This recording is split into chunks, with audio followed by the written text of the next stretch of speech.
So I have so much stuff in my garage. I'm sure there's a better way to do this, but this is how it's going. Okay, here it goes. Oh, you know what? It helps if the plug is plugged in. Plug your ears. Here we go. Thanks for coming by. I like to think of myself as a superhero for junk. I love dumpster diving, and when there's a will, there's a way. I can pretty much always get something. On this console in a dumpster, I turned it into this awesome bench. It was featured in a nationally syndicated column. I found this old IKEA headboard and made this into a bench made out of junk. I used garage door panels to make the arms, legs from a coffee table I found, and a bunch of junk. This is a normal sight in my garage. Lots of free furniture. I even find junk when I travel and can't even get it on the airplane to take home.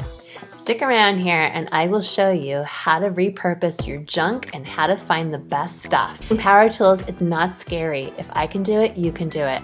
I can show you how to convert your furniture like this dumpster bookshelf into this rolling kitchen island. You can even dumpster dive to decorate your backyard. I did this fantastic nightstand turned into a planter, old drawers turned into a planter, and these pots came from a dumpster. My whole yard basically got really unscaped with all stuff I found in a dumpster.